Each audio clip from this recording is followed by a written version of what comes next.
Hello everyone. आज के इस कमाल के एक्सप्लेनर में हम क्लास 10th हिंदी के सबसे खूबसूरत चैप्टर्स में से एक साना साना हाथ जोड़ी को पूरी तरह से डिकोड करने वाले हैं।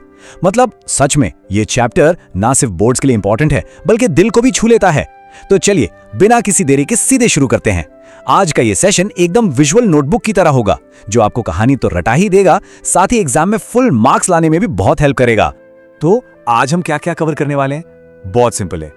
सबसे पहले चैप्टर और ऑथर का इंट्रो, फिर चलेंगे हिमालय की उस ब्यूटीफुल जर्नी पर, उसके बाद देखेंगे वहां के माउंटेन लाइफ का असली स्ट्रगल, फिर बात करेंगे फेथ और एनवायरनमेंट की, और लास्ट में आपके बोर्ड एग्जाम्स के लिए कुछ सुपर इंपॉर्टेंट पॉइंट्स।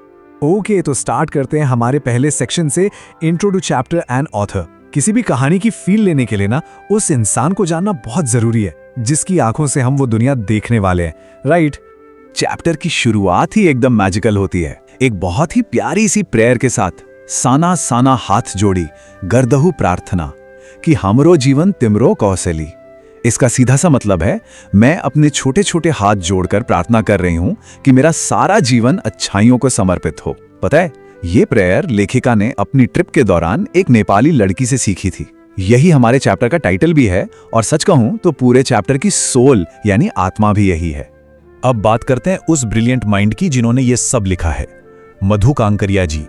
इनका जन्म 1957 में कोलकाता में हुआ था और इन्होंने इकोनॉमिक्स में एमए किया है।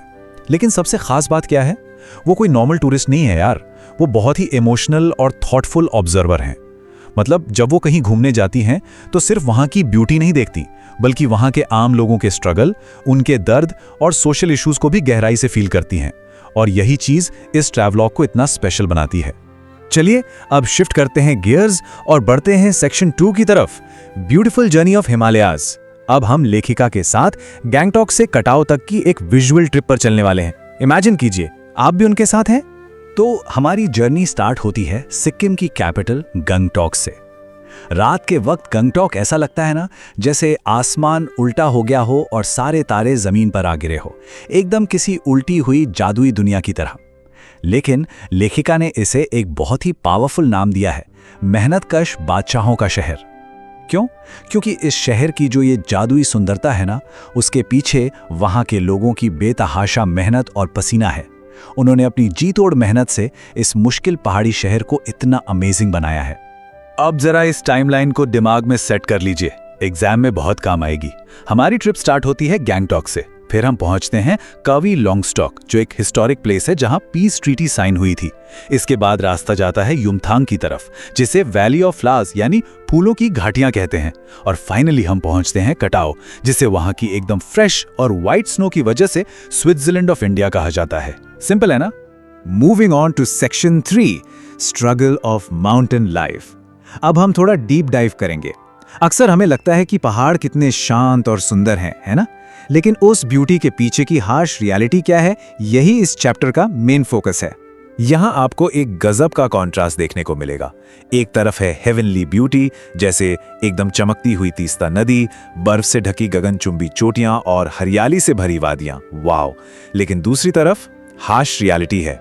लेखिका देखती हैं कि औरतें अपनी पीठ पर डोको यानी एक बड़ी सी टोकरी में अपने छोटे छोटे बच्चों को बांधकर हाथों में कुदाल लिए पत्थर तोड़ रही हैं। वो अपनी जान जोखिम में डालकर उन डेंजरस रास्तों को चौड़ा कर रही हैं। इसे कहते हैं असल बैलेंस ऑफ लाइफ। एक तरफ कुदरत का करिश्मा और दूसरी तरफ 2 वक्त की रोटी और सर्वाइवल की इतनी कठोर जंग। और पता है, ये स्ट्रगल सिर्फ औरतों तक ही लिमिटेड नहीं है। वहां के बच्चों और हमारे सोल्जर्स के हिडन सैक्रिफाइसेस सच में आपको इमोशनल कर देंगे। जस्ट इमेजिन, वहां के छोटे छोटे बच्चे रोज 3 से 3.5 किलोमीटर की एकदम खड़ी चढ़ाई चढ़कर स्कूल जाते हैं, और स्कूल से वापस आकर वीडियो गेम्स नहीं खेलते, बल्कि अपनी माताओं के साथ काम करते हैं, लकड़ियां उठाते हैं और मवेशी चराते हैं।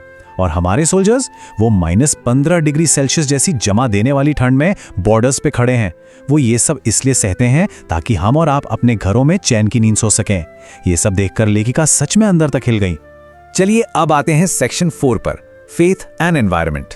पहाड़ों में ना सिर्फ नज़ारे नहीं बोलते, वहाँ की हवाओं में एक अलग ही स्पिरिचुअलिटी और एनवायरनमेंट के प्रति गहरी अवेयरनेस फील होती है। रास्ते में दिखने वाली बुद्ध पताकाओं यानी बुद्धिस्ट फ्लैग्स का कॉन्सेप्ट ना एग्जाम के लिए सुपर इंपॉर्टेंट है।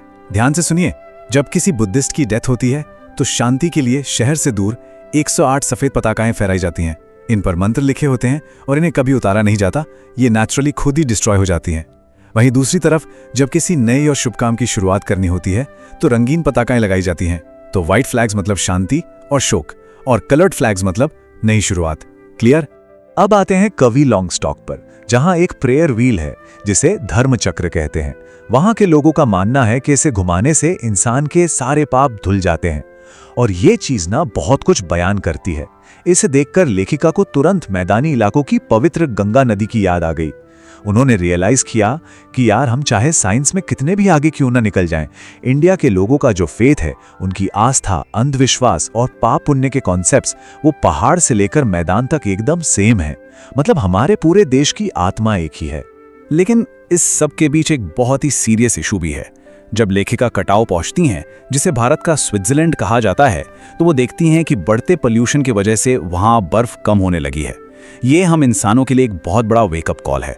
कटाव में बर्फ का पिघलना इस बात की वार्निंग है कि हम नेचर के साथ कितना खिलवाड़ कर रहे हैं।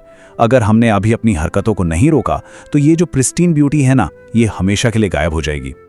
और अब finally section 5, important exam points. ये सेक्शन आपकी क्विक चीट शीट होने वाली है। यहां हम वो चीजें कवर करेंगे जो बोर्ड्स में बार बार पूछी जाती हैं, तो पूरा फोकस यहीं रखिएगा। बोर्ड्स में अच्छे मार्क्स चाहिए तो आंसर्स में इन रीजनल वर्ड्स को यूज करना मत भूलना। फटाफट देखते हैं। साना साना का मतलब होता है छोटे छोटे, कौसेली का मतलब है अच्छाई या कोई भेंट, डोको वो बड़ी सी टोकरी होती है जिससे पहाड़ी औरतें पीठ पर बांधती हैं, और बोकू ये सिक्किम की लेडीज का ट्रेडिशनल ड्रेस है। बस इन वर्ड्स को अपने आंसर्स में डाल दीजिए और एग्जामिनर इंप्रेस। एक और बहुत इंपॉर्टेंट टॉपिक, जितेन नार्गे का कैरेक्टर स्केच। जितेन सिर्फ एक ड्राइवर नहीं है, बल्कि एक बहुत ही सेंसिटिव और नॉलेजेबल गाइड है। वो एक परफेक्ट गाइड की तरह टूरिस्ट्स को सिर्फ रास्ते नहीं दिखाता, बल्कि वहाँ की हिस्ट्री, ज्योग्राफी और कल्चर के बारे में भी सब कुछ बताता है। वो अपनी बातों से सबको एंगेज रखता है, और हाँ, उन खतरनाक रास्तों पर सबकी सेफ्टी का भी पूरा ध्यान रखता है। इस पर अक्सर लॉन्ग क्वेश्चन आ जाता है। चलिए अब एक क्लासिक एनसीईआरटी स्टाइल क्वेश्चन देखते हैं। गंगटोक को मेहनतकश बादशाहों का शहर क्यों कहा जाता है? याद है स्टार्टिंग में हमने इस पर बात की थी। इसका एकदम परफेक्ट आंसर ये है कि गैंगटॉक की जो ये इनक्रेडिबल ब्यूटी है, वो अपने आप नहीं बनी। वहाँ के आम लोगों ने अपनी खून पसीने की मेहनत और रेजिलियंस से इसे बनाया है। पहाड़ों की टफ लाइफ और डेंजरस कंडीशंस के बावजूद उन्होंने हार नहीं मानी। तो असलियत में वहाँ के जो बादशाह है ना, वो वहाँ की भोली भाली लेकिन भयंकर मेहनत करने वाली आम जनता ही है। नेक्स्ट क्वेश्चन जो बहुत बार पूछा गया है, कवि लॉन्ग स्टॉक में उस धर्म चक्र यानी प्रेयर व्हील को देखकर लेखिका को क्या डीप रियलाइजेशन हुआ? ये सीधा चैप्टर की कोर थीम से जुड़ा है। तो इसका क्रूशियल पॉइंट ये है कि लेखिका को एहसास हुआ कि भारत की आत्मा, उसका सोल एक है। चाहे आप बर्फीले पहाड़ों में हो या फिर समतल मैदानों में, इंडिया के लोगों के बिलीव्स, उनके अंधविश्वास और पाप पुण्य को लेकर जो उनकी सोच है, वो पूरी कंट्री में एक जैसी है। यही वो धागा है जो पूरे देश को जोड़कर रखता है। और अब इस चैप्टर का सबसे सीरियस और फाइनल क्वेश्चन, कटाव की जो एनवायरमेंटल कंडीशन है, उससे हमें क्या मॉरल मिलता है? इसका सीधा सा टेकअवे ये है यार कि हमें ह्यूमन सर्वाइवल और नेचर के बीच एक डेलिकेट बैलेंस बनाना ही पड़ेगा। हम जिस तरह से आंखें बंद करके मॉडर्नाइजेशन और पोल्यूशन बढ़ा रहे हैं ना, वो हमारी सबसे खूबसूरत जगहों को तबाह कर रहा है। कटाव में पिघलती बर्फ एक वार्निंग है कि अगर हमने लिमिट क्रॉस की तो हमारी ये खूबसूरत दुनिया खत्म हो जाएगी। तो इस एक्सप्लेनर को एंड करते हुए एक सवाल मैं आपके लिए छोड़कर जा रहा हूं, और ये सिर्फ एग्जाम्स के लिए नहीं, आपकी लाइफ के लिए है। जैसे जैसे आप अपने फ्यूचर और करियर की तरफ आगे बढ़ रहे हैं, आप अपनी एम्बिशन और इस नाजुक एनवायरनमेंट को बचाने की रिस्पॉन्सिबिलिटी, इन दोनों के बीच बैलेंस कैसे बनाएंगे, इस बारे में जरूर सोचिएगा। सीखते रहिए, चीजों को डीपली समझते रहिए। आज के इस एनालिसिस से जुड़ने के लिए बहुत बहुत थैंक्स। मिलते हैं अगले टॉपिक के साथ।